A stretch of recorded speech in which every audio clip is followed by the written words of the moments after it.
वाला हुआ तब झुके, तो तुम नहीं झुके। झुकाने वाले की सामर्थ्य रही होगी, शक्ति रही होगी, लेकिन कोई परमात्मा न हो और तुम झुके, तो झुकना तुम्हारा स्वभाव हो गया। बुद्ध ने धर्म को परमात्मा से मुक्त कर दिया, और धर्म से परमात्मा का संबंध न रह जाए तो धर्म अपने ऊंचे से ऊंचे शिखर को पाता है। इसलिए नहीं कि परमात्मा नहीं है, बल्कि इसीलिए कि परमात्मा के बिना झुकना आ जाए तो झुकना आ गया। इसे थोड़ा समझने की फिक्र करो। तुम जाते हो और झुकते हो, झुकने के पहले पूछते हो परमात्मा है? अगर है तो झुकोगे।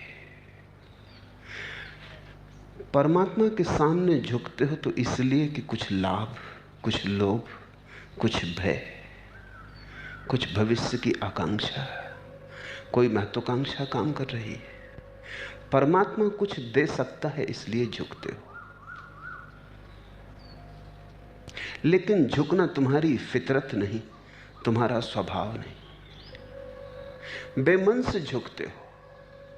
अगर परमात्मा कुछ न दे सकता हो तो तुम झुकोगे? अगर झुकने में और परमात्मा तुमसे छीन लेता हो तो तुम झुकोगे? झुकने में हानि हो जाती हो तो तुम झुकोगे? झुकना स्वार्थ है। स्वार्थ से जो झुका वो कैसा झुका? वो तो सौदा हुआ,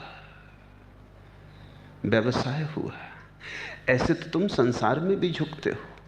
जिनके हाथ में ताकत है उनके चरणों में झुकते हो, जिनके पास धन है, पद है, उनके चरणों में झुकते हो। तो तुम्हारा परमात्मा शक्ति का ही विस्तार हुआ, धन और पद का ही विस्तार हुआ। इसलिए तो लोगों ने परमात्मा को ईश्वर का नाम दिया है। ईश्वर यानी ऐश्वर्य। ऐश्वर्य के सामने झुकते हो। ईश्वर को परम पद कहा है, उससे ऊपर कोई पद नहीं। पद के सामने झुकते हो तो यह राजनीति हुई, धर्म ना हुआ। और इसके पीछे लोभ होगा, भय होगा, प्रार्थना कहां? दिल है कदमों पर किसी के, सर झुका हो या न हो। और ध्यान रखना, जो किसी मतलब से झुकेगा उसका सिर झुकेगा, दिल नहीं। क्योंकि दिल हिसाब जानता नहीं। उसकी खोपड़ी झुकेगी, हृदय नहीं। क्योंकि हृदय तो बिना हिसाब झुकता है।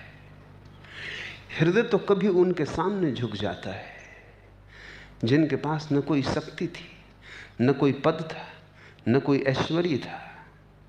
हृदय तो कभी भिखारियों के सामने भी झुक जाता है। सिर नहीं झुकता भिखारियों के सामने, वो सदा सम्राटों के सामने झुकता है।